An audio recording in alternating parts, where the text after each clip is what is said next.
Oki, Naganago, Mekoche Chestokoma Ki Dakots Nagotine Siku. Welcome, folks, to our book club, our Indigenous book club that we've had since 2016. Honored that you would join us. I always want to start by acknowledging that we're on Blackfoot territory. Huge shout out today from the Blackfoot Confederacy to Lily Gladstone and getting her nomination. So I shared a whole bunch of stuff on the social medias of, representation matters. And anyway, Treaty 7 was signed in 1877, and that brought in the Stoney Nakoda as well as the Dene from Tsuut'ina. And I acknowledge all First Nation, Métis, Inuit status and non-status across Turtle Island as the keepers of these lands. And why do land acknowledgements matter? They matter because the Indigenous people have rights to the land, as said under the United Nations Declaration of Rights of Indigenous People, which most non-settler countries signed on to right away. But of course, Canada, the US, New Zealand, Australia, Israel, they, held out for a reason. So I think it's important to acknowledge that, considering the topic today is Canada as a settler colony on the question of Palestine. And this was a wonderful book for us to be doing. Today also is the start of Ramadan and the most holiest month for the Muslim community. And right now, people in Gaza are being starved and are being massacred and swished by tanks and treated very, very poorly. I did have another Muslim friend reach out and ask me if they could come today, and but then leave early for when the sun sets in order to go eat. And I said, absolutely. Like that's the subject today. So really happy that that would be, a question that somebody would ask. I'm honored to have anybody want to come and join the book club at any time, let alone to discuss this book. So just want to welcome you all. And yeah, we'll go from there. Maybe we'll do check in. Let me add the participant list. I usually just kind of go alphabetically. Marnie is at the top only because they're unmuted. So we'll go Carol, Kat, Aman, Rosemary, Jenny, Marla, then Marnie. And yeah, just do a quick check-in and tell me what you thought of the book.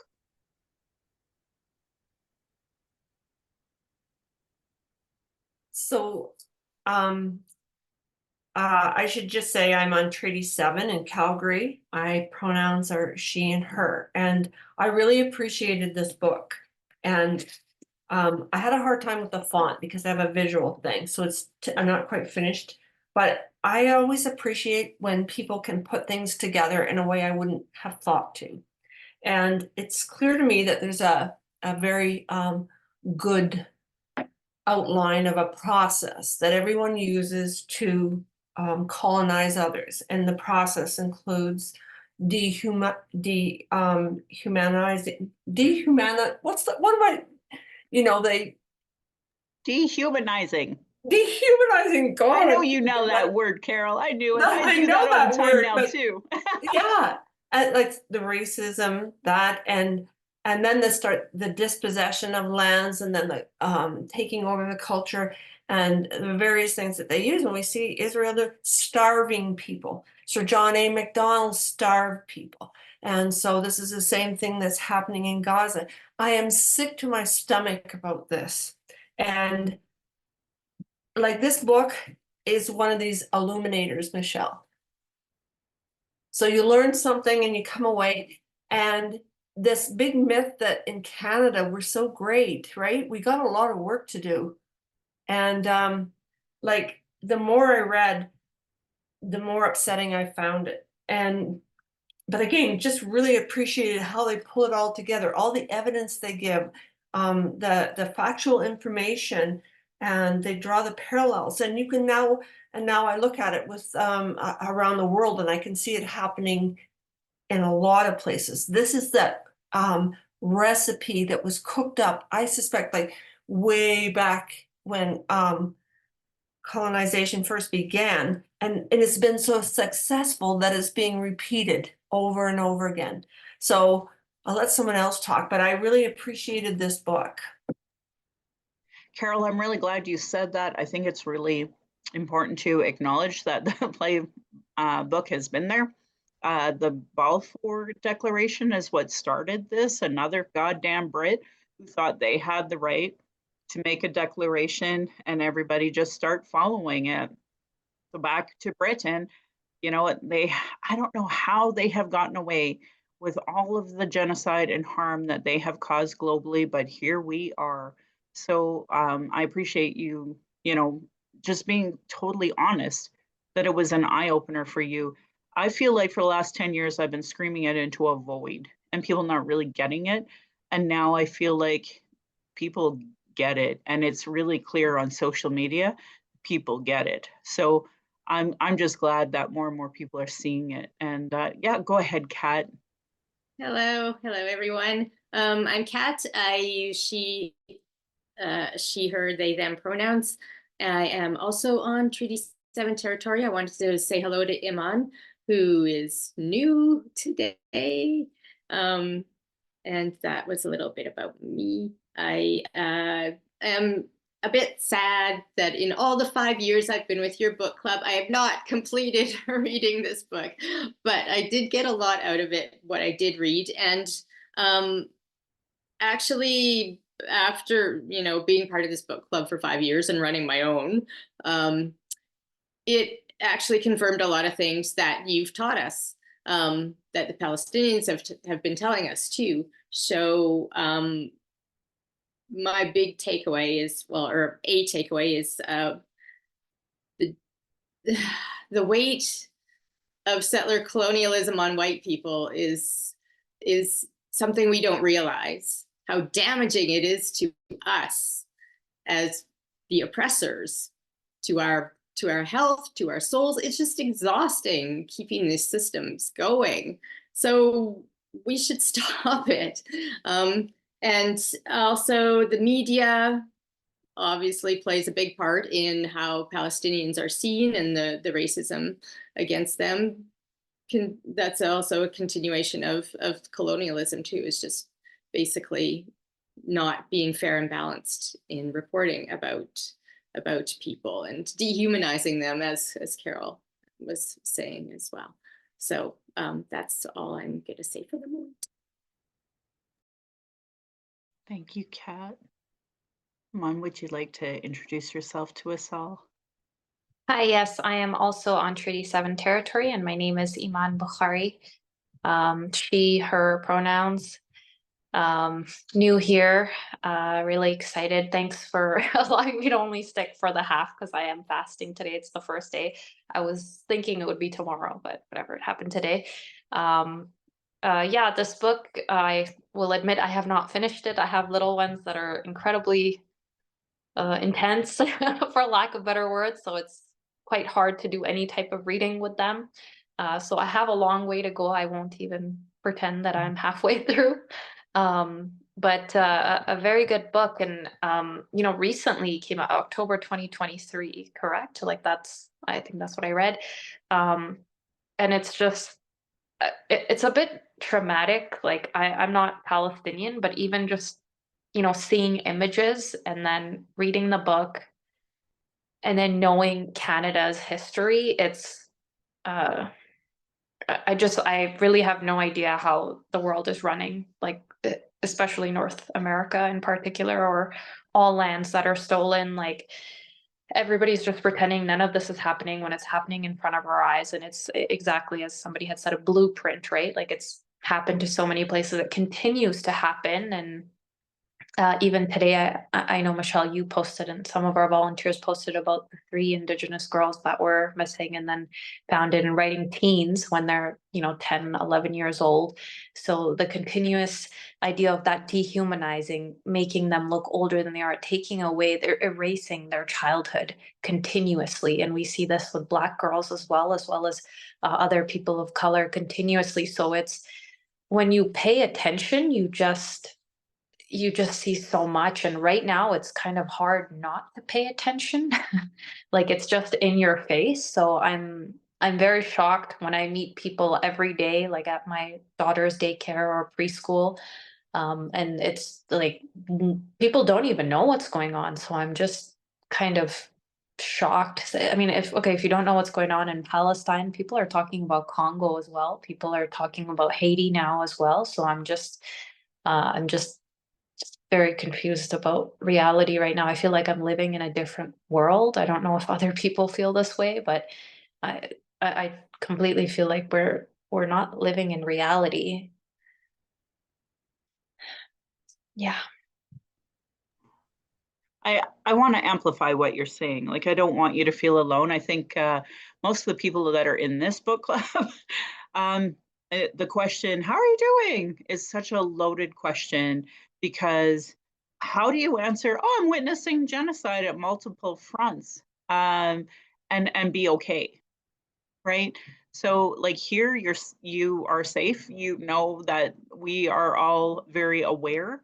Actually, this is a group. We have guidelines basically stating that Indigenous people speak first, people of color, those with disabilities, 2S LGBTQ, so that way people who don't get a voice get a voice here, and able-bodied settler folks, they can wait because they have all of the media, as you know. So that's kind of what we do here because, like you said, it is shocking to me how many people can be blind and purposely avoid seeing what's happening. I mean, there are images you can't unsee if you're on any sort of social media.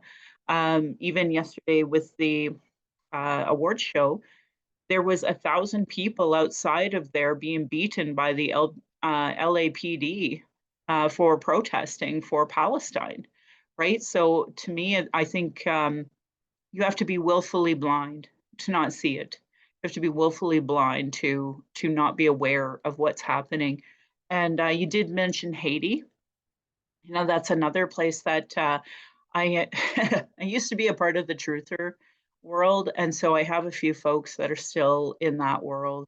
And the misogyny, the racism, it was really, as I started unpacking that, just so clear I could not stay in that world. And it was pretty gross, some of the things I seen today on their narrative of what is happening.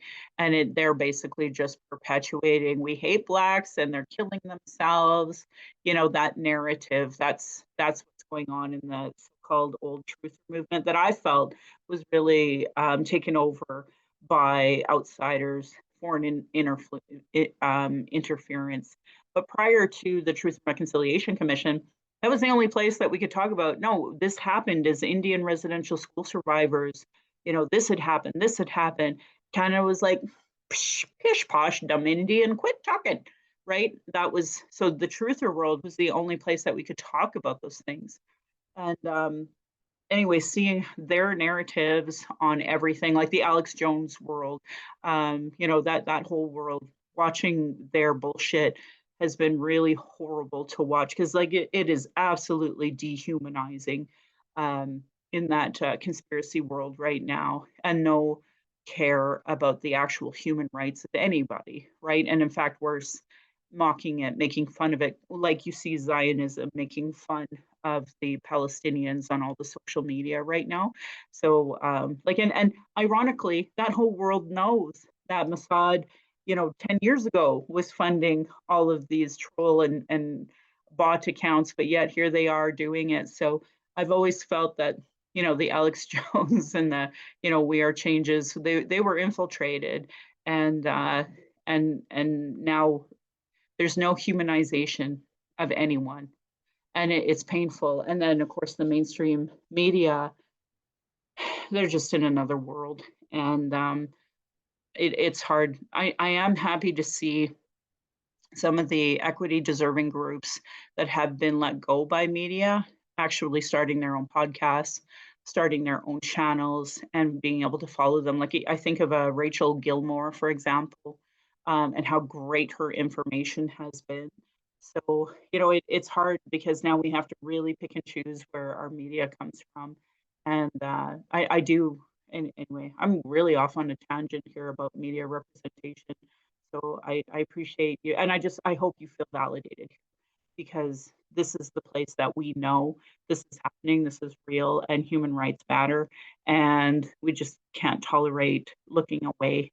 So, yeah, and Rosemary actually is a part of Justice for Palestinians. It's her turn next. So, yeah, if you want to go from there.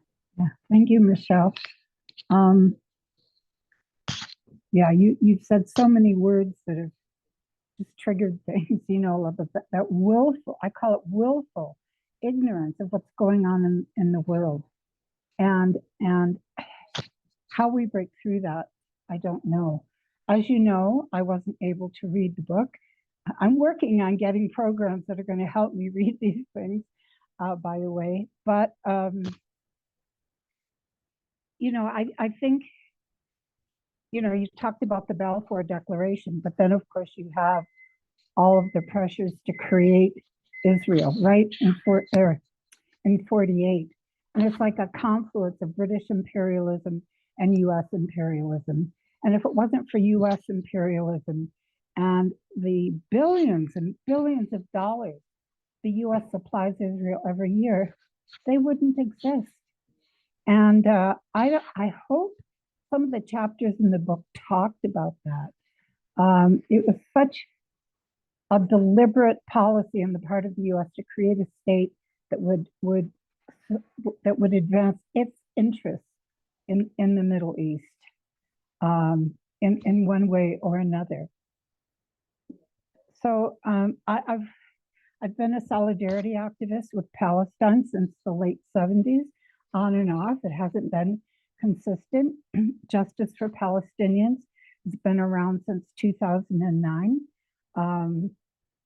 And, I know people are busy, but if they have time, at least try and, sign up and get on an email list and find out what's going on, learn about things that you can support.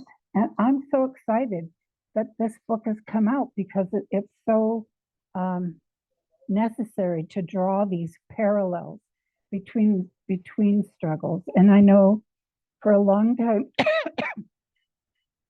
and it's still true, we've talked about Israel as an apartheid state.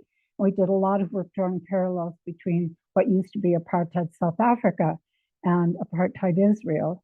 But now we need more now in terms of parallels around colonization, and as other people said, what that process is worldwide. And but how we break through the willful ignorance and the dehumanization, I'm still struggling with that, but anyway, thank you. I'm going to turn off my screen because my supper just appeared on a plate. And thank you, Dawn. Say hello to Dawn for us. We appreciate that. Yeah. You're welcome. I appreciate the work you do with Justice for Palestinians. I think Jenny, you're up next in the alphabetical participant list. Hi, folks. My name is Jenny, and my pronouns are she, her. I'm a neurodivergent queer settler guest living under treaty here in Mohkinstsis. My image description for tonight is a white woman with chin-length reddish hair wearing keffiyeh, sitting in front of a bookshelf. But I want to recognize that my identity is neither Arab nor Israeli. I'm not Muslim or Jewish. Ramadan Mubarak to those who are celebrating. But as we are entering the month of Ramadan, I've been spending the last few days, especially with International Women's Day that just passed, trying to imagine how I might feel if I were a Palestinian Muslim right now. And I realized that I can't possibly comprehend that experience, because my location within settler colonialism has always been the exact opposite of that. I've never experienced any threats to my safety, my cultural or spiritual traditions, dating back to the numbered treaties. My ancestors were afforded the privilege of freedom and safety at the expense and violent subjugation of Indigenous people in the area, specifically Anishinaabe, Nahewa, Dakota, Nakota, and Lakota people. the dispossession of the land now known as Southern Saskatchewan. That was when Treaty 4 was enforced in 1874. So I read the book from that lens, that my experience since 1874 has never been one under threat. In fact, today is actually apparently Commonwealth Day. And so I guess since 1926, one of them Balfour Declarations at what they called the Imperial Conference really summarizes what their objectives were. And I found that particularly interesting in the lens of the Haiti discussion, because it looked like a bunch of white guys are sitting around discussing the fate of another oppressed people today on Commonwealth Day. So I guess we've been celebrating this imperialist aim to dispossess land and genocide people for hundreds of years. And so I've been considering that my safety from threat and freedom to organize, not unlike my inclusive feminism, which I recognized on Friday, is only guaranteed to me as a white settler through the ongoing and violent oppression of Indigenous populations, not just here on Turtle Island, but in Gaza and all over the world. Amid the holy month where starvation and active threat are threatening people. So I read the book from that lens and was really grateful. I found it resonated very strongly with the things that I already understand about settler colonialism. And I found it frighteningly relevant in the parallels of things we're witnessing on a daily basis, particularly here in Mohkinstsis. So I am really excited, humbled to share in that discussion with you folks. Like Imam said, it does seem like everyone is very displaced from these realities. And I know that that's not the case here. So I'm looking forward to discussing that a little bit more. Thank you for having this space. Awesome. Marla, do you want to unmute yourself too? Thank you for all of that, Jenny. Oh, I love your BB-8 cup. My name's Marla, and I've been a happy joiner of the Indigenous Book Club.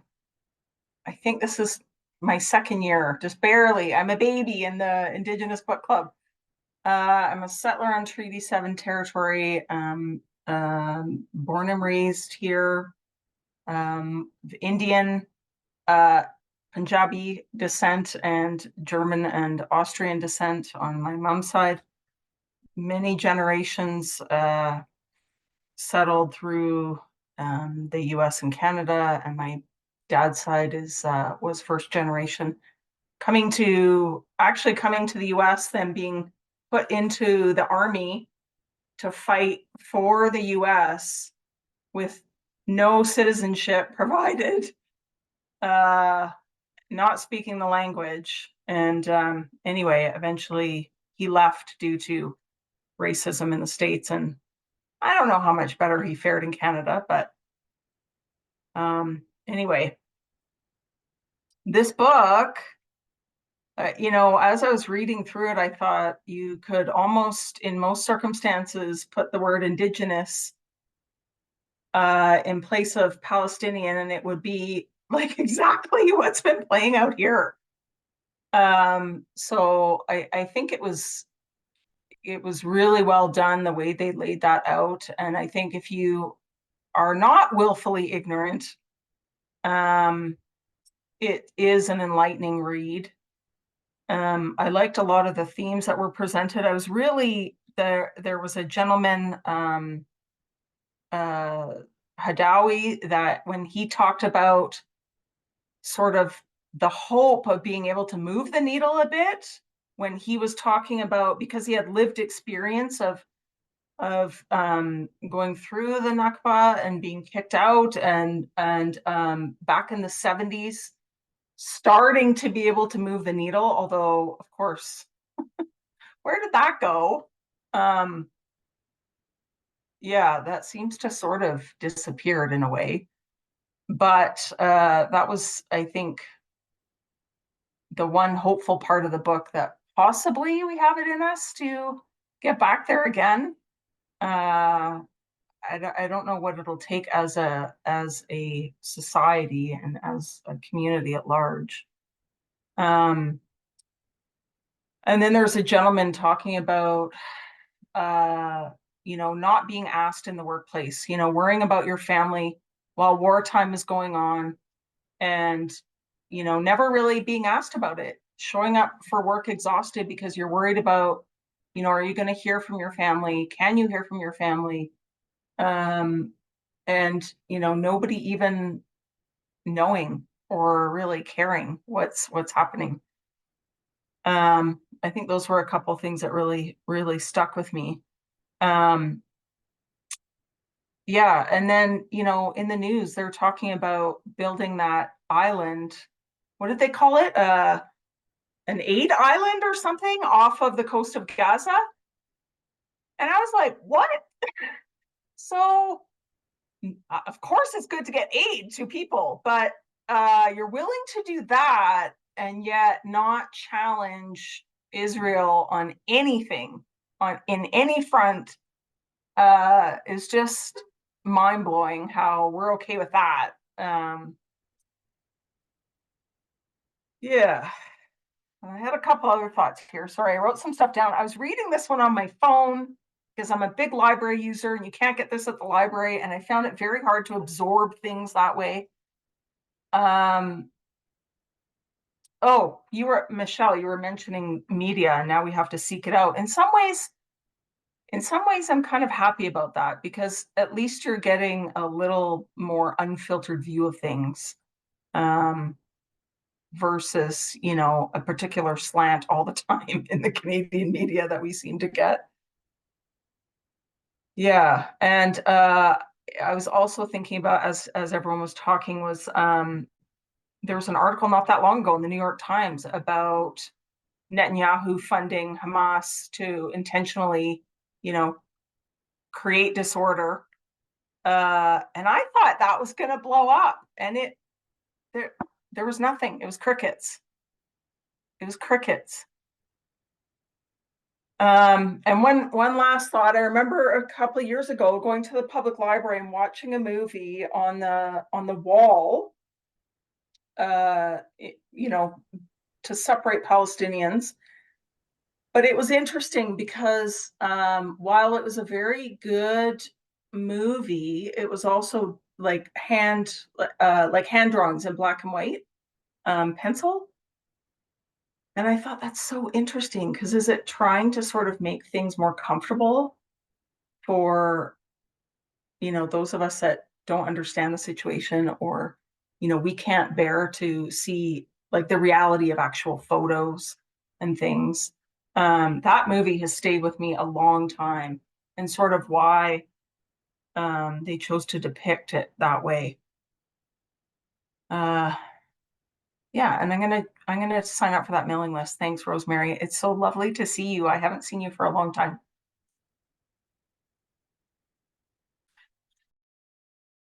Marnie, do you want to unmute yourself?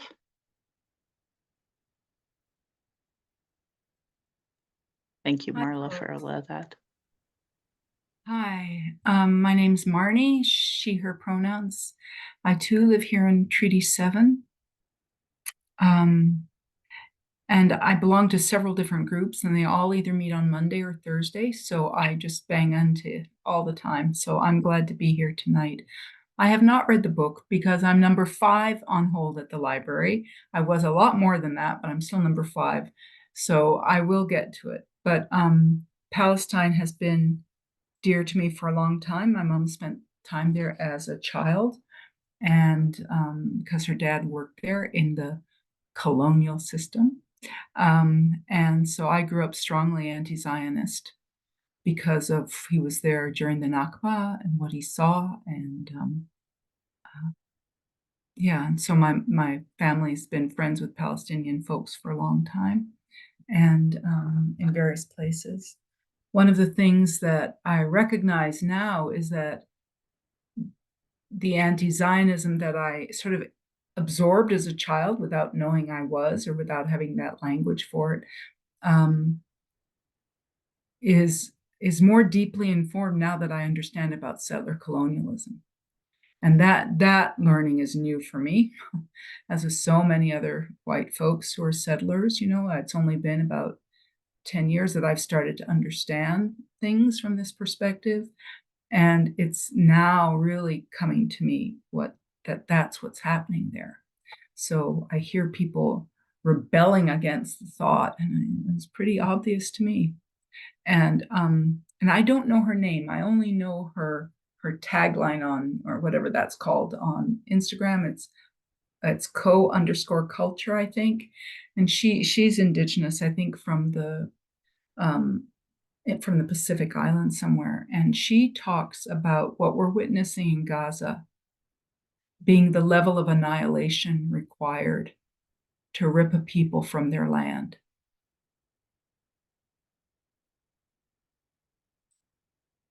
My mother's family got here to Turtle Island in 1623. The level of annihilation required to rip a people from their land. So it's understandable, not excusable, but understandable, that Canada and the US don't want to say a damn thing about what's happening, because there's too much to own up to. And I think it's so far beyond time that we own up to it. That we'll never find peace until we own up to it, because real peace isn't about things being nice and quiet and calm. It's about liberation and justice. So I'm looking forward to reading the book. I also wanted to say that it seems like Europeans are the last to understand this. I don't know if you know this book by Angela Davis, Freedom is a Constant Struggle. It includes a lot about Palestine. She's been talking about Palestine for a long time. A lot of Indigenous folks have been talking about Palestine for a long time. And now what we have is Palestinians needing to document their suffering online in the hopes that someone will pay attention. And I feel very grateful for all of them. And I also think it's obscene that it's required. Well, that it's happening at all, of course, but that's required. And just to say, Marla, I think that the port that the US are building to bring in aid, isn't that nice of us? I'm an American. It's going to take them 2 months, they say, to build that. There's going to be a temporary one, but that has nothing to do with aid. It has to do with the oil off Gaza.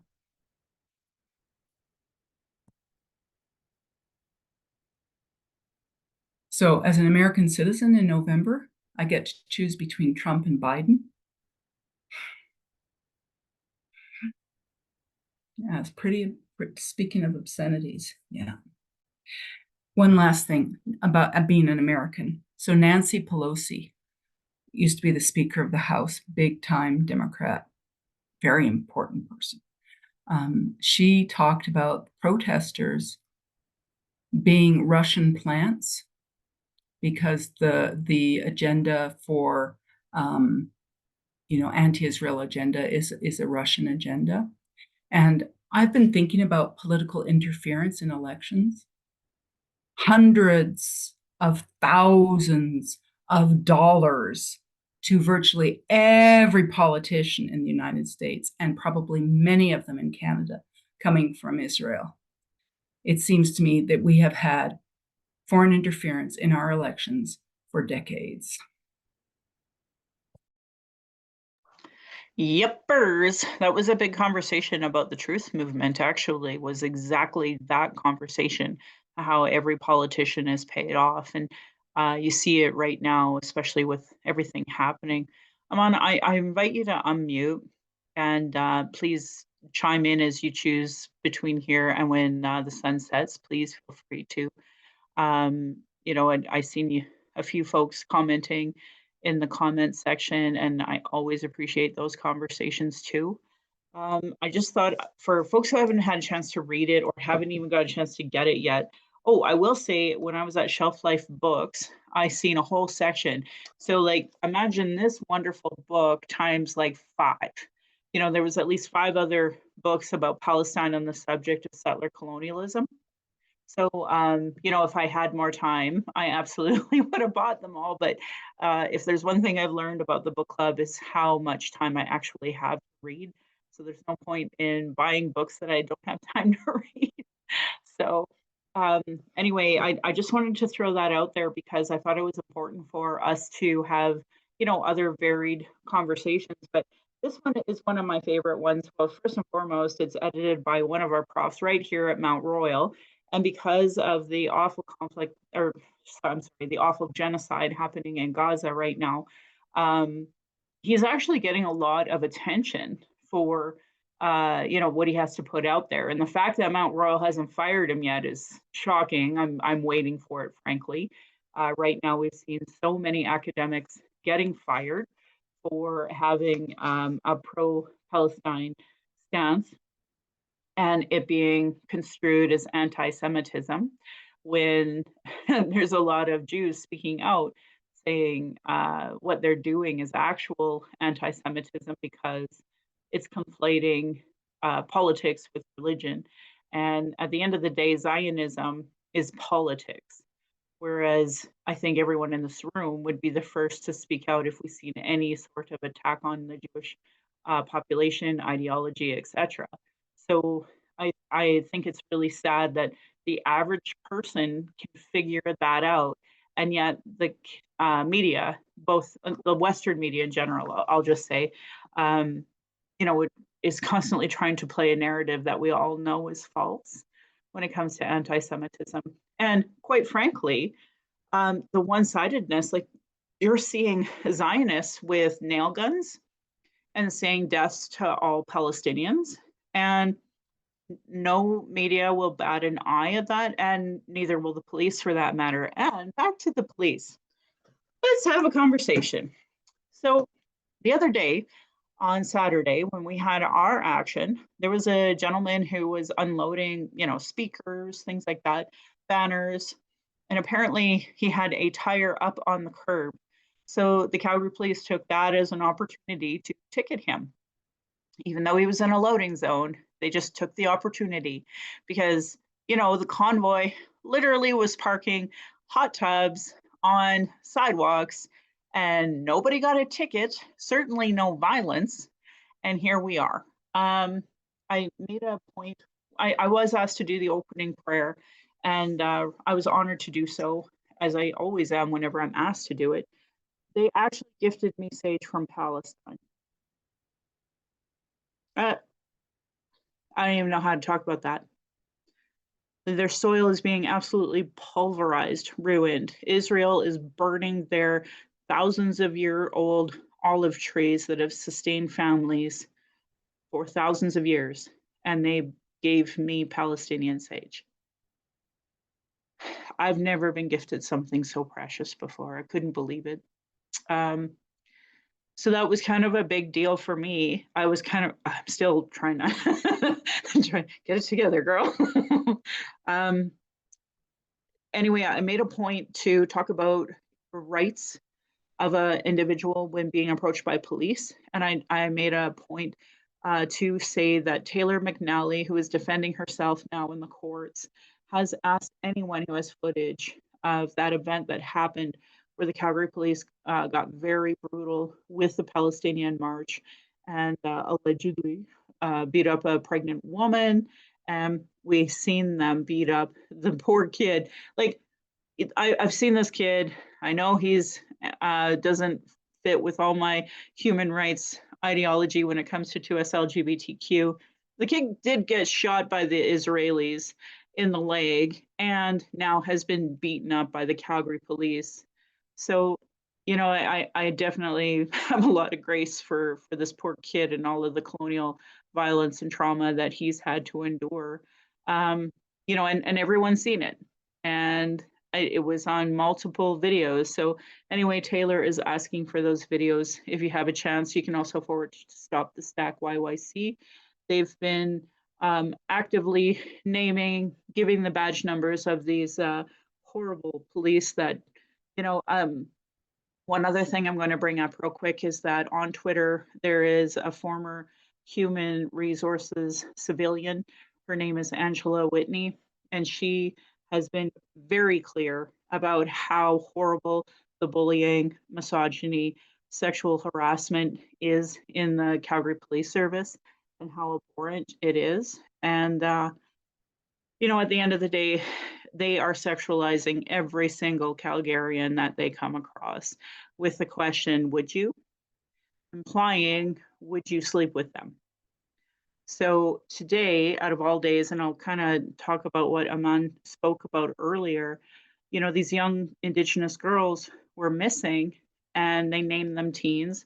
I want to amplify Aman's point that that's just more dehumanization of Indigenous girls. So I called them out and I said, you know, clearly you are not following the 231 calls to justice, the 94 calls to action. And now that they have erased that post because they found the girls, they said they found the girls, I'm going to put it back up with the girls' names and faces missing so that that way we can show that they improperly called them teens when they weren't. And one other thing I want to add is that Josie Nipinak is now with NWAC, the National Women's Association of Canada, and she is at the UN today advocating for rights of Indigenous women, girls, and Two-Spirit. And thank God, because this is the type of crap we have to put up, like right here by the very people that are supposed to serve and protect us. But we all know that's a falsehood. As Indigenous people, as Palestinians, we are over-policed and underrepresented because clearly, you know, the Zionists can say death to all Palestinians, have nail guns pointed at people, and there's no charges, and the media is not amplifying any sort of conversation about anti-Palestinian hate or anti-Muslim hate, anything like that. So one other point I wanted to bring up was that because it is Ramadan, a lot of families are now going to be having Ramadan while mourning a family member or possibly multiple family members because of this massacre, this genocide that is happening in Gaza. So I think it's really important to acknowledge all of that, and I do with a heavy heart. I don't know how else to talk about that, but I will say, just to kind of try to end a little more with hope before I move on to the book. There was a young woman dancing on Saturday, and the young boys that I was just talking about, actually, him and his friends were playing chase, and it was lovely to see like Palestinian joy because we were safe enough to do it in front of Calgary City Hall, even though the police were still targeting us. There wasn't an Israeli bomb waiting to fall and kill us all, right? Or a tank ready to run us over. So, or you know, we had the energy to run because we had food in our bellies and tone in our muscles, and so I just try to remember the Indigenous joy as well, which is why I talked about Lily Gladstone here on Blackfoot territory, part of the Blackfoot Confederacy. The Blackfoot Confederacy put out a beautiful statement, by the way, of basically encouraging Indigenous representation and how proud they were of her. And but all my friends on Facebook who are Blackfoot were like, we ride at dawn. So that was pretty fun to watch for some joy while we are all still on ongoing genocide here. And so I wanted to bring a little more back to the book. So for folks who haven't had a chance to read it, it starts with a foreword by Veldon Coburn. And I used to follow him on Twitter. We're friends on Facebook, but he blocked me on Twitter. So I'm like, okay, I don't know what to do with this. So I never reached out to him because, you know, I know what it's like at 2 a.m. reading some crappy comment and being like, I do not have time for this humor, and I just block people. I do that all the time. So not mad at the fellow, but he wrote a beautiful foreword. I may take the time to read it a little later. So the first section is conceptualization of Palestine-Canada relations through settler colonial framework, And there's two parts about hyphenation and not reconciliation, conciliation. I can't say the word anymore. In a settler colony. I thought that was a really, and of course, led by our Mount Royal University prof here to talk about, everyone calls him Mark, even though it's not said here, it's just M in the book. We all know him and respect him. Anyway, I thought that was a great way to start the book, was the foreword, the introduction, and then his first piece. A Shared Settler Colonialism by Jeremy Wildman. It was really good. Really enjoyed reading that too. Second part, Settler Colonial Dispossession and Repression. Canada and the Palestinian Refugees, a humanitarian license to dispossess. And that was co-written by two folks, enforcing the settler contract, repression of Palestine solidarity in Canadian colonial multiculturalism. Yeah, I always have had a problem with the term multiculturalism because it's never from a decolonizing lens. Historically, I remember in grade 6 when they first introduced the term of multiculturalism, and my grade 6 teacher being so offended by it that she was forced to teach us about it.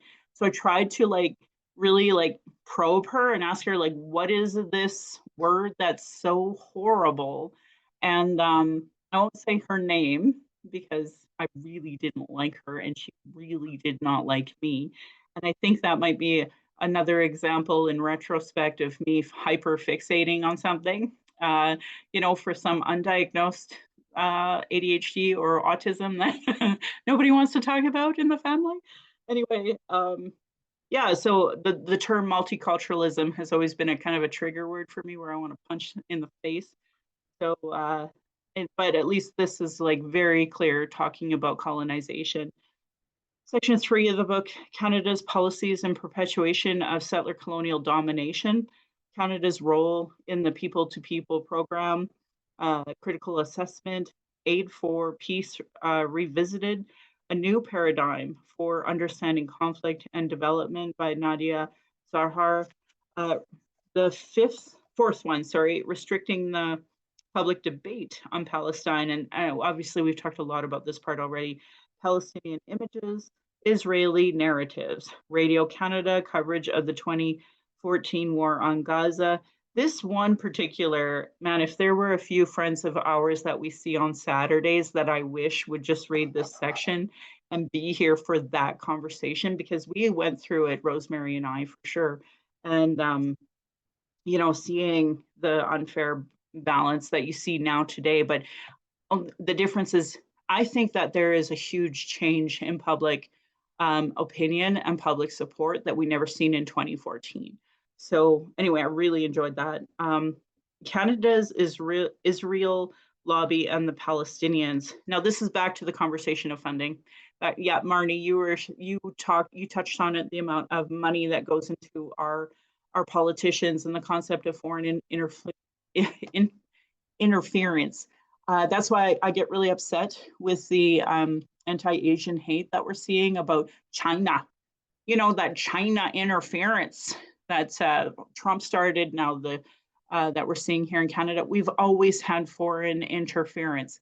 I'm in the Northeast, I see many folks posting about the politics in their country and then that politics coming here to Canada. So and the money that comes from that as well. I really think that we should be talking about that in general. And I just do want to give a shout out to all of the Amans across the country that united together and said, no politician is coming to our mosque at Ramadan for their photo op when they won't do the work on Gaza. Because I think they have every damn right for that, number one, right? And the lack of media coverage of anti-Palestinian hate, anti-Arab hate, anti-Muslim hate, all of that hate that's coming out of everywhere on mainstream media, in comment sections, and it's, yeah, please go ahead, Aman. Sorry, you can finish if you'd like. I just wanted to make sure before I go, I say something too, but if you're want to Please do. finish. No, you have the Um, right because it's Ramadan. Thank you. Lucky me. 29 days to go till I have this privilege. But so I really just wanted to touch on that. And I think someone else kind of spoke about Hamas being propped up by Netanyahu too. And I actually just want to use this opportunity to actually talk about Islamic terrorism here. And maybe y'all already know this, but I kind of want to bring it up because if so there are basically radicals or extremists everywhere, we know, like in every group essentially. But the idea of Islamic extremism being an ideology that's actually supported, that actually has people behind it, came about in the 70s and the 80s, and it has everything to do with Afghanistan and you know, all these proxy wars that America does. Why is Afghanistan the mess that it is? Why is the Taliban in Afghanistan? And I am part Pakistani, part Afghan, part Tajikistani and Uzbekistani. So all the stands mixed are me essentially. And I am like, it is so frustrating because I'm actually born in Pakistan. Most of my family lives there right now. And when I go back, it's exhausting. It's exhausting. Because you do see extremism. Actually, that's an absolute fact, and it started out again with the whole we don't want communism to take over, so let's make sure that these folks aren't, you know, being part of Russia or whatever it is that they think. So they're like, what can we do that will make them fight that? Oh, there's this idea. Let's make them think that. Let's bring politics into religion. This idea of what Israel is essentially, right? Politics into religion. And it's just so frustrating because people don't recognize the history. And Muslims in general in these countries did not have the policy of extremism. And it's not that majority are like that anyway, but I'm just saying like this ideology of in politics did not exist. And this also has to do with imperialism. This also has to do with proxy wars, and everything goes back to freaking United States at the end of the day, unfortunately. So I get frustrated when I hear about things like, oh, like just on International Women's Day, I saw somebody who I previously respected talk a lot about what's happening to Afghan women, and it's like, you do this every year, once a year on International Women's Day to talk about how oppressed Afghan women are.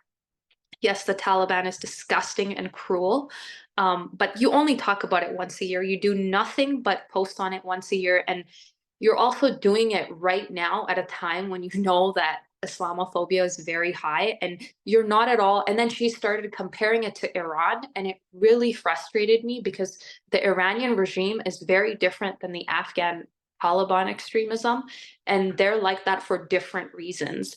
And this person also runs the Canadian Woman for Afghan Women Association, and they do good work in the sense that, you know, they're helping Afghan women get educated online. But at the same time, I see so much white saviorism everywhere, and it's this global issue. And I really hope that now that folks are slowly starting to piece things together, they do understand where is this extremism coming from. And I just, because, you know, Michelle, you brought up the young kid who was against 2F and LGBTQ identities. Like, I really just want to say, like, growing up in Pakistan, and this was in, you know, the 90s, the mid to late 90s, transgendered people in particular, seeing a transgendered person in Pakistan is not it's not a big deal. There's actually quite a large population of them there. It never used to be a problem until the 80s, 70s, and then 90s. It really kind of blew up, and it's so frustrating because it's that decolonial conversation, right? Whether you're talking about it here or somewhere else, and I just feel like we're just going backwards in time. And of course, people like the Taliban being in power. America, you were there for like 20 years. What did you do? You only just propped them up and then left all the Afghans to suffer. And I remember at the time when it was happening, and I have still relatives there as well. You know, a lot of folks here were like, look at how coward they are. They're not fighting against the Taliban. And it's like, you want them to kill themselves? Do you want a civil war? Do you like, they're not fighting back because they can't win. These guys have weapons that they get continuously. And again, same conversation as you know, Syria, it's for oil. Afghanistan has a lot of minerals. Congo has a lot of minerals. Sudan has a lot of gold. Canada has literally everything. So it's just, until we piece everything together of why things are happening, we're not going to get anywhere. And it's just so much easier to be like, oh, it's Hamas. Oh, it's Taliban. Oh, Native people are drunks, right? Black people are violent, like whatever the stereotypes or whatever we have there. We don't really look at the cause and effect. And it's just exhausting because I see new immigrants coming here. I volunteer a lot with the Pakistani community, and they come here and they're like, they have no idea what anything is. In their mind, they think Canada is like historically white, like they don't even know that Indigenous people exist because they've never had that education piece. Of course, Canada allows all these immigrants or refugees to come in, never even thinks about educating them. Why do we not have mandatory education? Like I don't understand why that's not mandatory, particularly regarding to the Indigenous community here. Like, why is that not a major thing? It's so, and I used to work for an immigrant association, so it's just so frustrating because I used to talk to them about this all the time, but they're like, it's not important right now. Blah, blah. So, and of course, that's part of the TRC called 90 something. I can't remember, but I know that's part of it.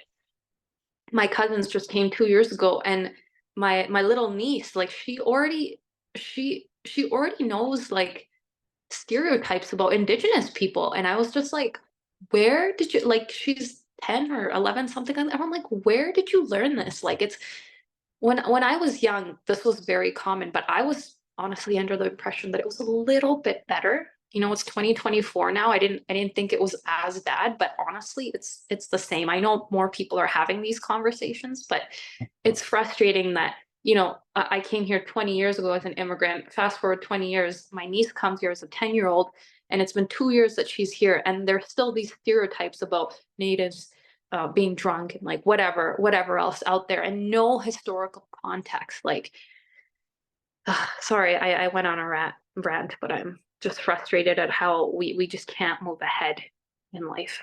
None of us are offended that you went on that rant at all.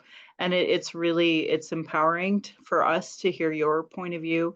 Because like, I mean, if I'm talking about the Calgary police posting a really problematic teen, you know, description for non-teens, like it's not changing. Of course, your niece is going to learn nothing but Indigenous hate when the Calgary police is perpetuating it with this type of social media. Again, they have calls to action and calls to justice for social media that they don't care about one tiny bit, right?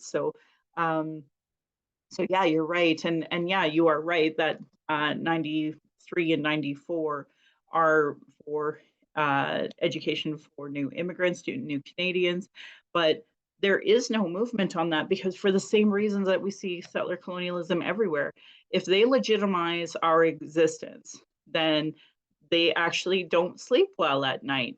Imagine, because they know they're guilty of violating human rights, right? So that's why we have not seen like the Yellowhead Institute is one of those you know, nonpartisan Indigenous-led organizations that pointed out there was no movement on any of the calls to action this year. So they decided there is no point in us continuing to try to, you know, monitor what the Canadian government's calls to action checklist is and where they are, because there's no movement for it. And quite frankly, a lot of those calls to action really do require the different orders of government to work together. And I mean, the Calgary Police, the Calgary Board of Education, and the Calgary Catholic Services, School District, they're all in solidarity. And none of them have done meaningful work on reconciliation or the calls to justice. In fact, the police are perpetuating racist gendered violence against Indigenous people today with that post, and they don't care. So, you know, and the CBE and the Calgary Catholic School District are happy to amplify that and keep those cops in school, even though we know they obviously are looking at every single child going, would you? As we've seen with Sean Shu, there's no accountability whatsoever. And anyway, I could go on a rant too. So I just said, I don't want you to feel like you're in a safe space here, and we appreciate everything you shared. If you take off to go eat, we totally understand. And we appreciate you coming, and we hope you feel welcome to come back anytime that you want to discuss anything. Thank you so much. Yes, it is 7:30 and my fast breaks in about 7 minutes. So I have to grab some food. Thank you so much to everyone. I'm glad these conversations are being had. I wish it was forced upon everyone, but it is the way it is, I guess. Thank you. Hoping for a better world. Take care. Bye. Bye. So just kind of going off of some of the other things that were here, we were really talking about Canada's Israel lobby and the Palestinians.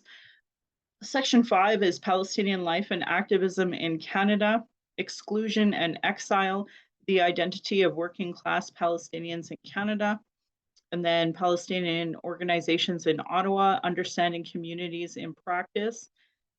And then the last one, 11, of representing Palestine and talking about the Palestinian revolution in Canada. And then, of course, the conclusion, the struggle for a fair future, with some, footnotes on contributors, etc. So, yeah, I think this is a really wholesome book on all of it. And I was really grateful that this was out there, because we need more conversations about this. Mark, obviously, being a professor at Mount Royal, and this Jeremy Wildman being a fellow of Human Rights Research and Education Center at the University of Ottawa. It's funny, a while ago, somebody asked me, what does my future look like? And the only thing I can think of my future is literally writing to, dispel some of these myths and awfulness that we see in the world. And it's wonderful that someone can have a human rights research and education center at all at the University of Ottawa. So I guess that's why they chose Ottawa as a place of activism. Although I would argue that Calgary would be fantastic, because, like Rosemary, the Justice for Palestinians is quite new. That bigger picture of, the Calgary Palestinian Council is brand new. That just formed in the last few months. And I'm glad. I'm really glad. I do wish more Indigenous were a part of this movement, but I also know the oppression that we are facing. Like, Jesus, this morning, you guys, I went to walk my dog, and some guy stopped me to yell at me in front of his little girl, right? So kind of perpetuating that it's okay to just yell at a grown-ass woman walking her dog.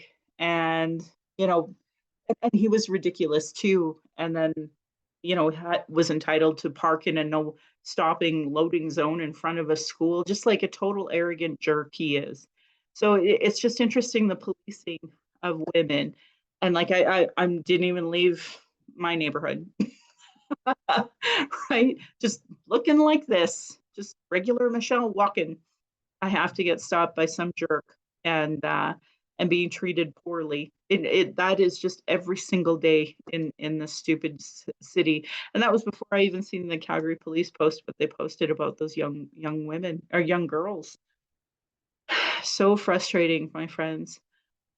So does anybody want to talk about the book from their perspective, or maybe some themes that came up that you want to discuss?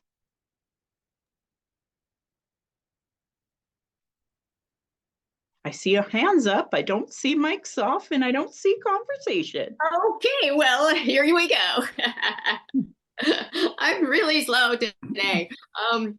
In the conclusion on page 313, in the section called The Hope, effecting change in Canada will not be easy given the predisposition of elite institutions to support Israel's colonial project, and given the crackdown they have been part of against Palestinian advocacy in Canada. So change is likely only going to take place if pressure comes from the grassroots up. That action will need to consider and address Canada's settler colonialism. That will require Canadians to look into the proverbial mirror as citizens of a settler state, to understand their own normative subjectivity and address the wrongs Canada perpetuates against Indigenous peoples. All of that and more. So if people are feeling helpless out there, you are part of the grassroots. Join us. Get on it. Write a letter. There's so many things you can do as part of the grassroots, and you're not alone. That's all I wanted to say. Because we're here.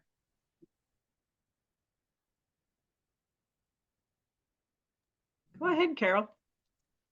Well, I just wanted to say, and it speaks to what Kat said on some level, but we had a mayor in Calgary who tried to stand up to this, and she did not want to light the menorah. And she wrote a lengthy letter, Mayor Gondek, and she herself became the subject of oppression for that. And they tried to shut her up, and she received such bad reviews and bad ratings for saying there has to be a better way than this. I'm not going to do it. I can't support it. And she was really bullied and pushed around quite a bit for that. So, I mean, it's quite a challenge to speak up about it, because like the idea that Israel is a democratic state and that it has to be preserved, I mean, it's all falling apart. That narrative is falling apart. But then we have a mayor who happens to be a woman of color and a smart woman of color stand up and say, I have this opinion, I'm not going to do it. And then she gets bullied to the ground in quite a similar way. But, you know, it will take a lot. It will take a lot of discussion. And people are insular. They don't really want to know this stuff. So it just struck me about Mayor Gondek getting bullied. I think it's an excellent point. Why is it we have right now a petition to get rid of her when we have Sean Shu on council? Like, if they would have put together any sort of like conversation about, okay, we're going to put together this petition, and while we're at it, we're going to do it for Sean Shu. I sadly would hunt these folks down and be like, I need to help you with the Sean Shu petition. And if that means I have to do the Jody Gondek, I would just hope that there's enough people in my world that would be like, you know, I'm not signing that. And I'm like, good, I'm not either. But here's Sean Shu's, and I would do it, right? Anyway, Marnie, please. Yeah. Oh, sorry, Carol. Carol, please. That is also a threat to democracy. I mean, who are the people that are against this? They're white men, you know, and who's the person that sets up that is a threat to democracy. And I mean, Calgary doesn't have much experience with a female woman of color running the city, and they don't like it. Well, and you know what? You said it was white males. So in front of the Palestinian rally that we had on Saturday was Rob Anders and Larry Heather. Yeah, the whole convoy crew, they were the ones. And then I was driving around by Stampede. They were there with that petition. So it literally is the we hate vaccines, we hate democracy, we hate Trudeau, we hate Mayor Gondek. It's the same people. And the issue is that most of, like, she won by a fair election, but they're not happy and they're aggrieved and entitled. And that's the roots of racism and aggrieved entitlement. There's a great book called Angry White Men. You should read it, honestly. Angry White Men.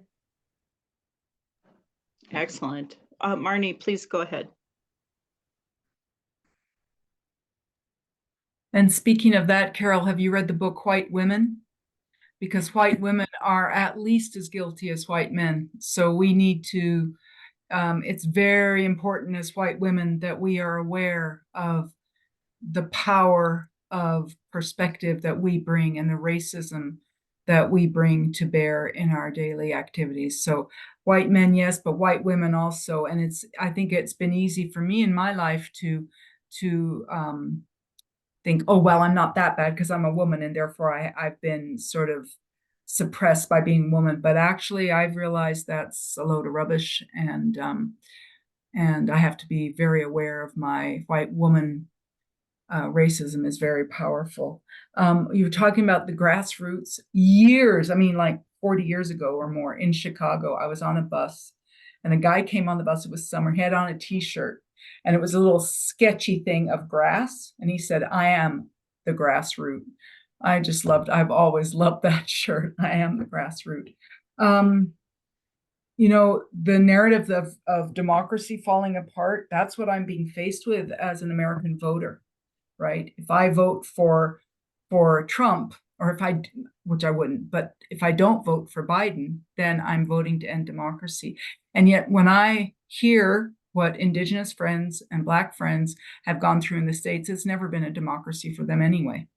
So, and I think it's probably the same here in Canada. It's never been a democracy for anyone except people who look like me, and especially the male of the species. So to me, that's not a strong enough argument. I think the argument has to be that we want democracy, not that we have to keep what we have. It's like, I don't think we've got there yet. So just that's my thinking of it. And so, as you know, I haven't read the book, so I'm not going to comment on the book. But one of the things, when you mentioned Taylor, and Michelle, as you know, I know her quite well, and Taylor McNally, and I think it landed in my bones how this is one system. When I saw 2 videos one day, and one of them was a video of the police in Germany, who are dressed very similarly when they police protests as the police in Calgary. So they were in Berlin, and they took down a demonstrator. The way they just had a physical methodology for taking the person down, kneel on the neck, the whole bit. The next video I saw was an IOF soldier taking down a Palestinian journalist. Exactly the same moves. And when I saw the second video, I realized that's exactly what the Calgary police did to Taylor. The way they got her to the ground, the way they put their knee on her neck, all of it. And I thought, it is one system. And in fact, the IOF train cops in various parts of Turtle Island. So it is absolutely one system. So in some ways that becomes overwhelming. In another way, it means that it doesn't matter what the fuck I do. If I'm poking at that system, I'm poking at the system. And so every little step we take, being kind to our neighbors, going out of our way to actually on our way to work with one another, to stand up for justice, speaking up, especially as white women, we're working against the same system. And the other day I was talking with friends about the amount of despair I feel, and I literally have to create time in a day to cry, because it piles up in me, and it's so awful. But I think despair at this point is a luxury I don't have. I don't get to have that luxury of despair. And because it's just, it's too much, I just don't get to go there. I don't get to give in to that. And some days it's harder than others. So I'm saying this out loud so that I hear it, because I need the constant reminder that I don't get to give in to despair at all. There's a lot to work for. Oh, that's wonderful. Thank you, Marnie. Wendy, we welcome you back.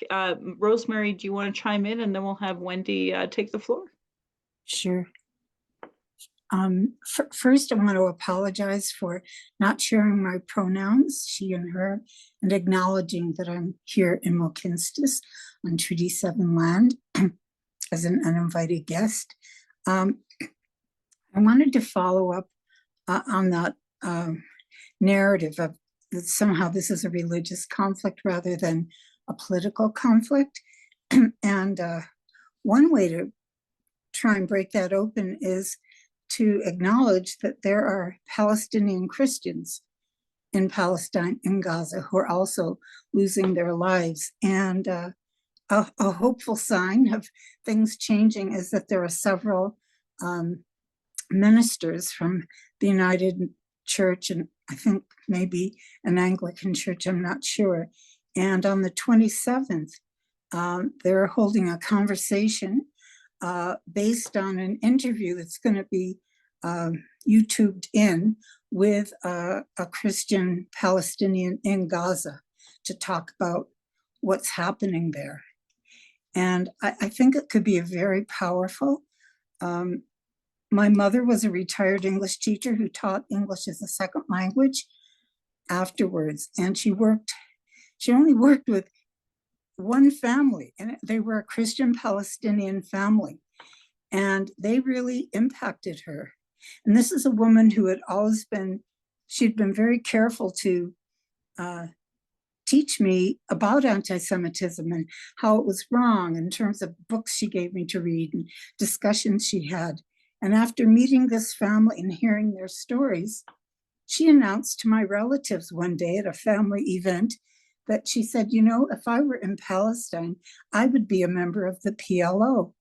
And I think they were ready. I wasn't there, but for them, what? You know, because again, that willful ignorance. And, you know, just that she could, I don't know, make that shift, make that transition on hearing stories. Yeah, I just wanted to share that. So when I get a poster for this event, I'll share it with people. I think it would be good if many of us from different backgrounds participated in that conversation. I feel really obligated to share it because I didn't really enjoy or celebrate Christmas at all this year, because it was literally the Christian Palestinians that said Christmas is canceled.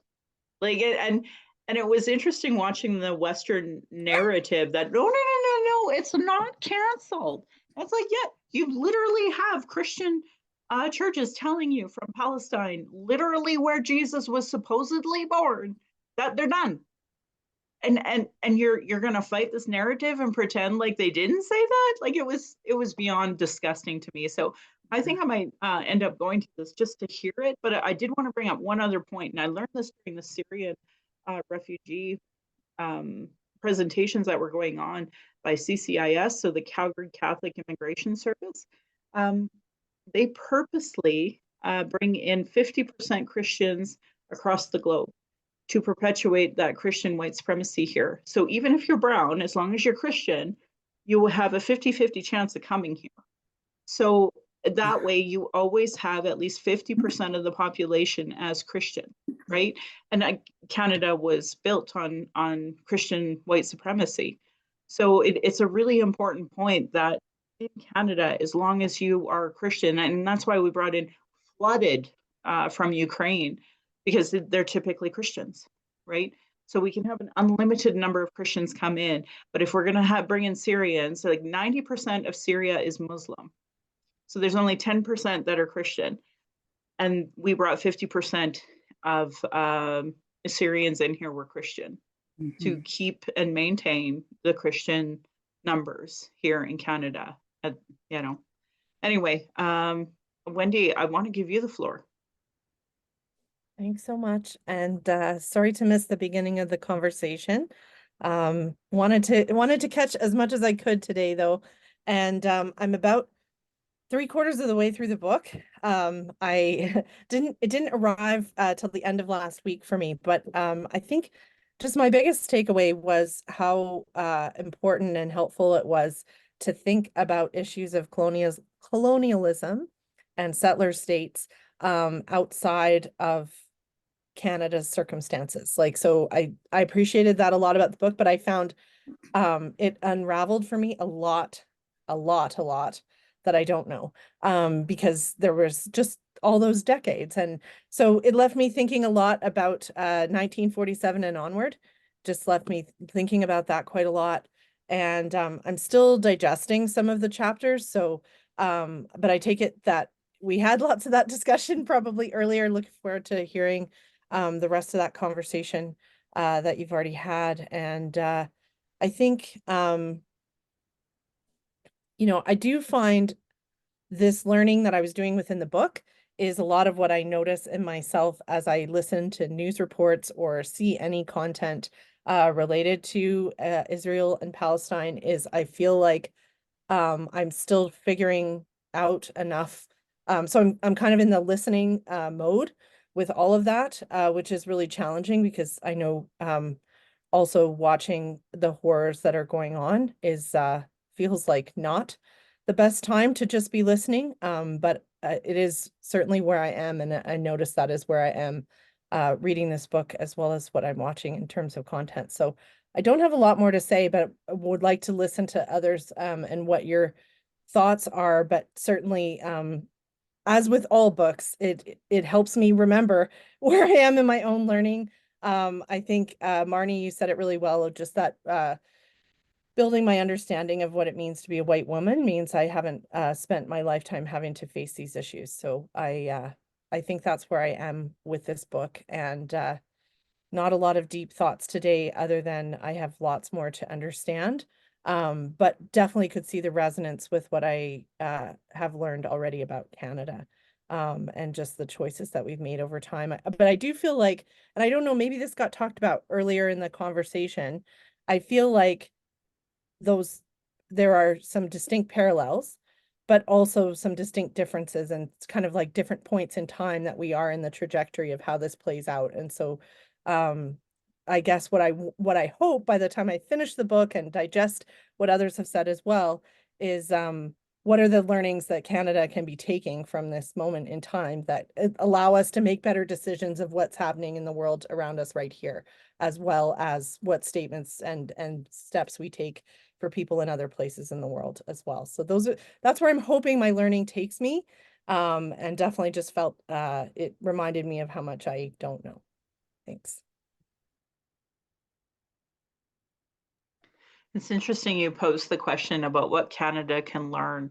How I had learned about South Africa apartheid was actually Brian Mulroney trying to shame South Africa for their apartheid, and them looking at him going, "You recognize what you have in Canada, right?"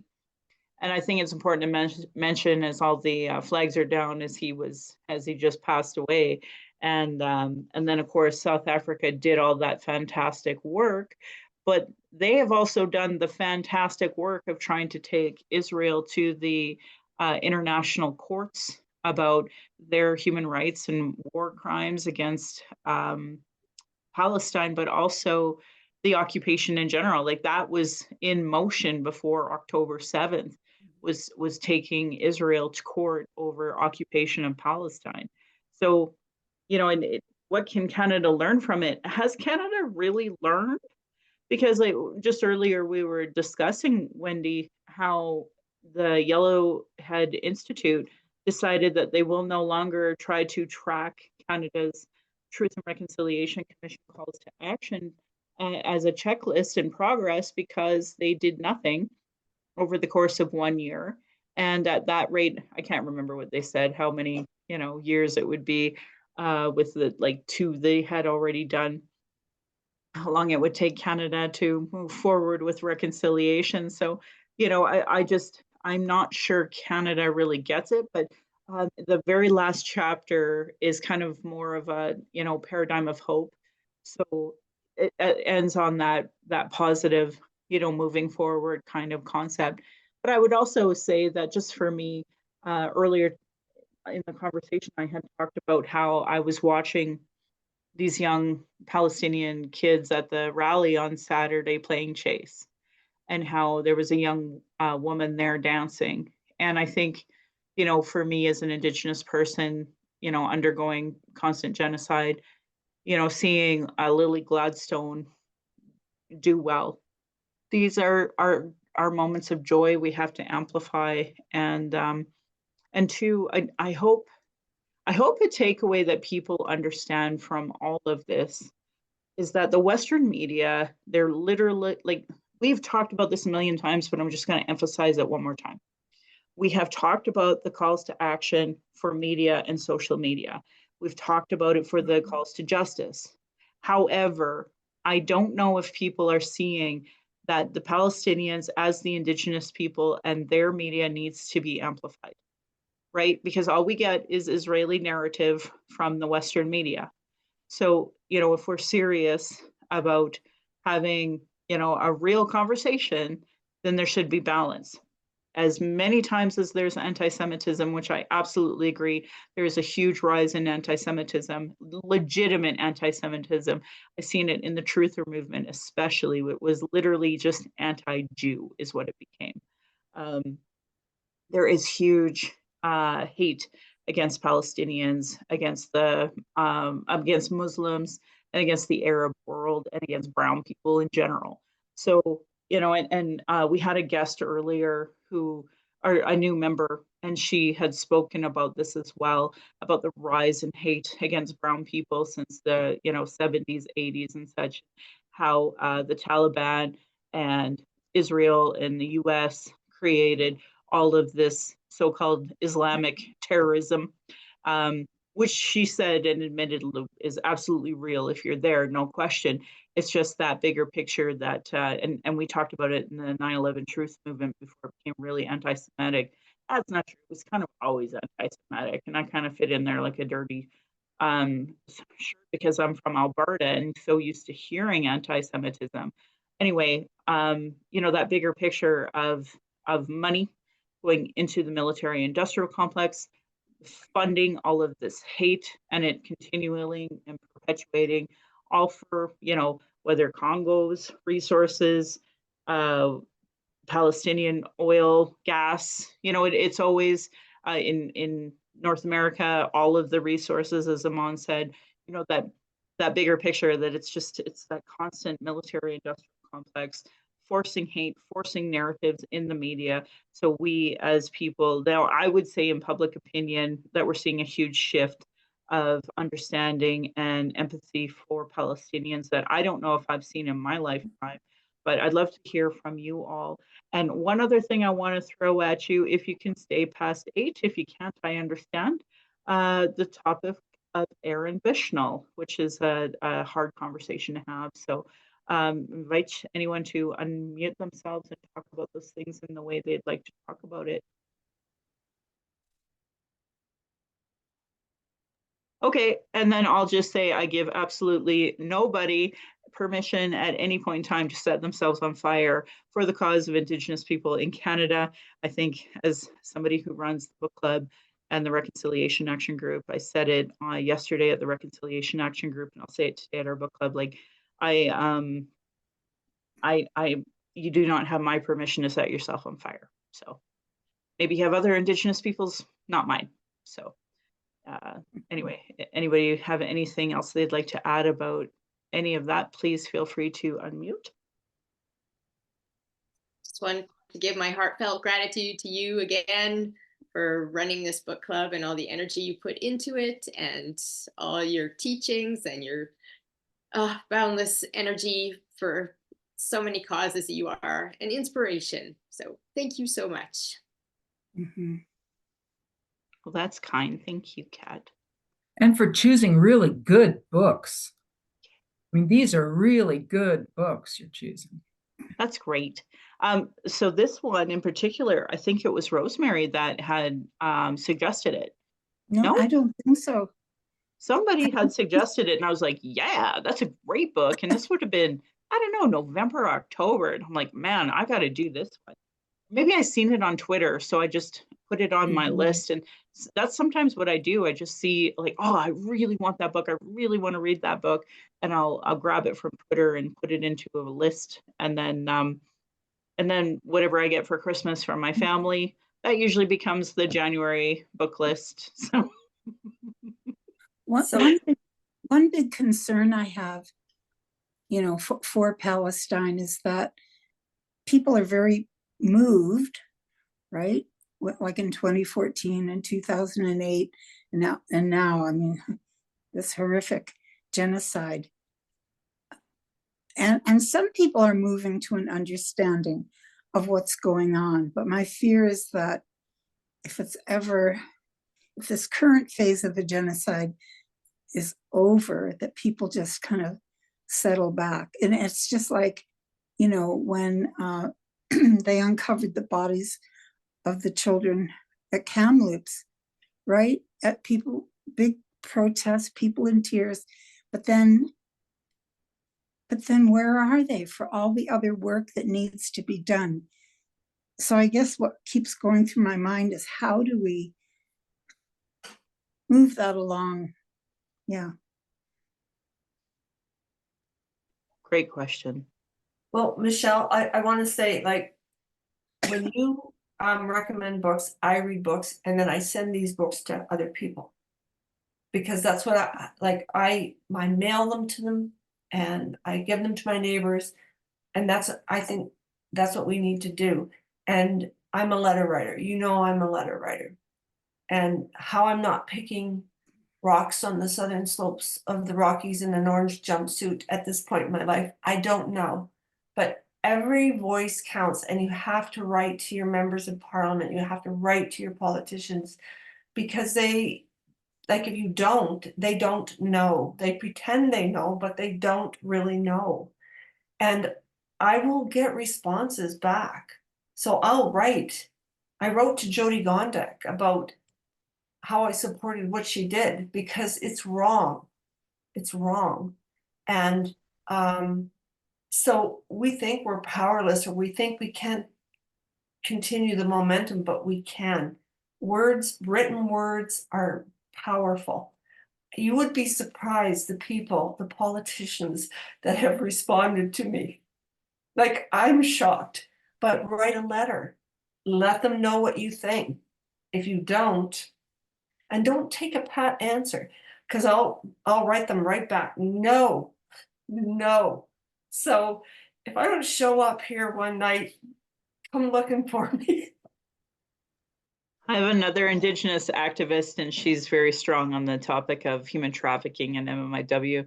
And her and I have always kind of looked at each other over some of the things that are happening here in Calgary, and be like, "You ready to spend the night overnight in the remand center?" I'm like, getting there.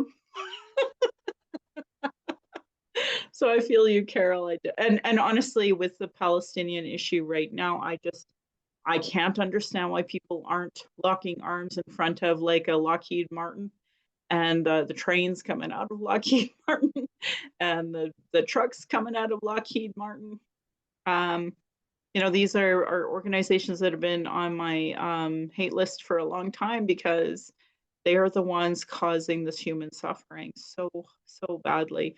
And this whole conversation about the UN aid that was cut and then reinstated, like, come on, you guys. Like, it was underfunded before, it was inadequate before, and now we have so many homeless children. We have no basic medical rights going on in Gaza, no water, like,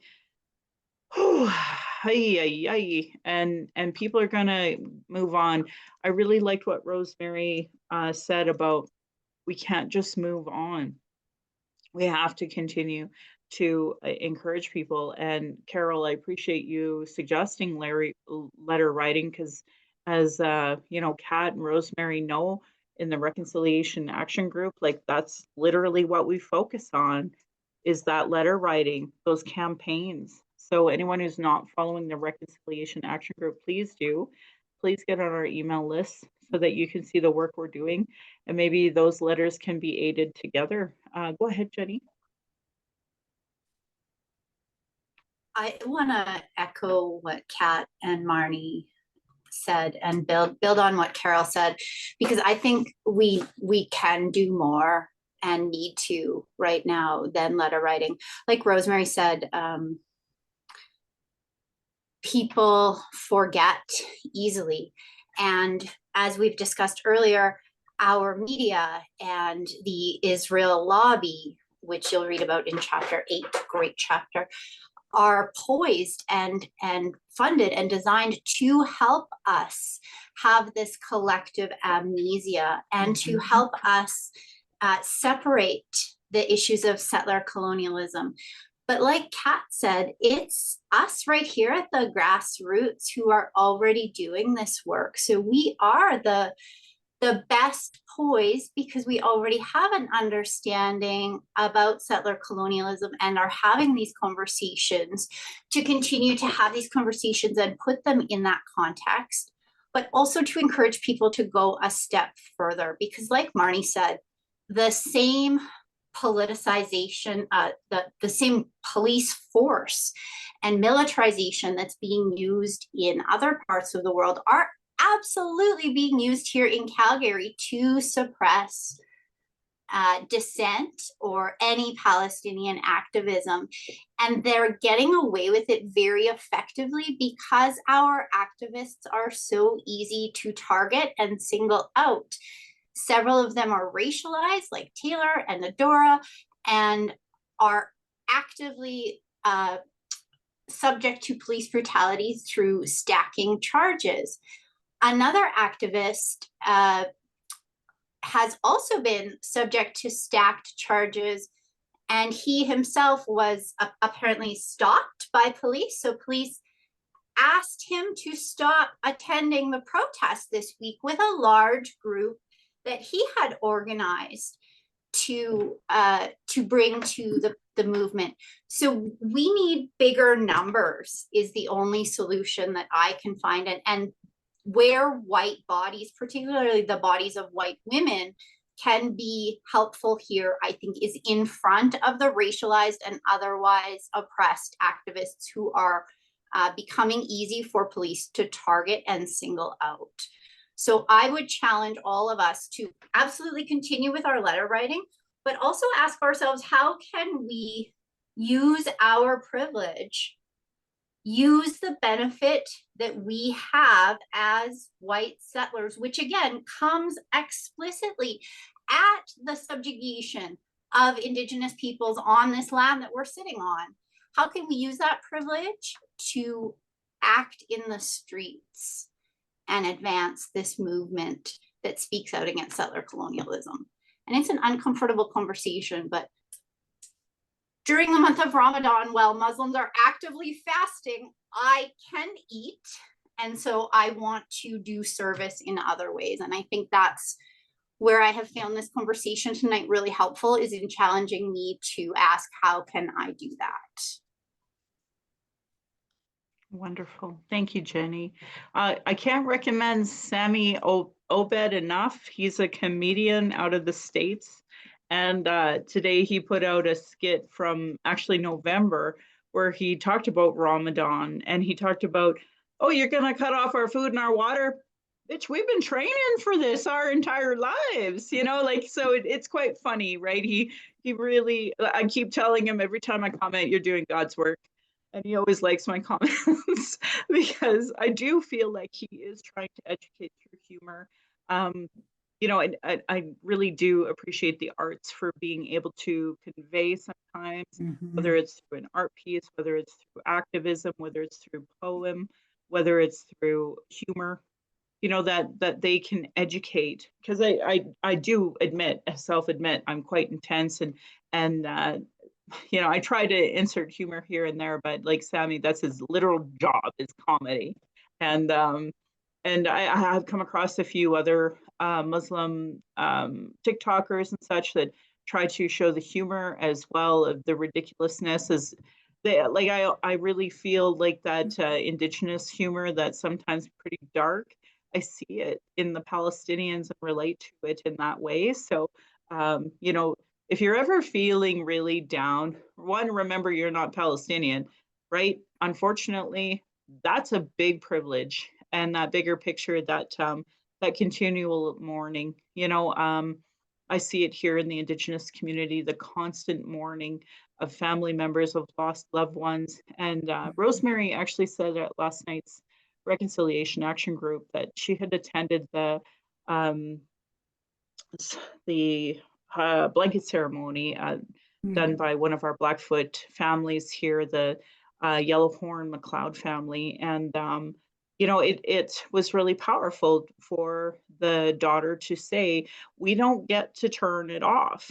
We never get to quit mourning. And that it is true. I see it online all the time on the Facebook that, you know, there's always a loss in our community. And there was one over the weekend that really affected me because I had met the person that had passed from a fentanyl overdose, but more importantly, I know their child and respect their work and see them struggle in this racist settler colonial art world as well. So you know, I put out requests for, you know, $5, whatever you can put out there. And it was like, you know, people who responded were people that would not normally be exposed to my world, to that world.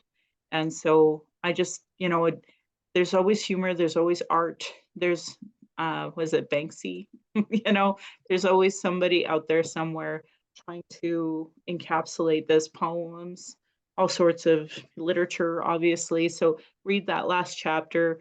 if nothing else, make that your priority tonight, so that way we can end it on that good note. And yeah, any other thoughts or opinions before we close out today? Well, solidarity, folks, and I hope to see you at the next Palestinian event if I can make it, hopefully. You know, I do try to prioritize my daughter's events and such first, because I'm on Turtle Island. This is our land, and any joy my daughter can have is what I want for them. I want them to enjoy this time. We have a short period of time on this earth at the end of the day, and my life expectancy is not going to be that long. So any happiness I can have with my daughter, whether it's going to Fa Daddy and Shelf Life Books, that's what I'll do. So, all right, folks, take care. Till the next book club.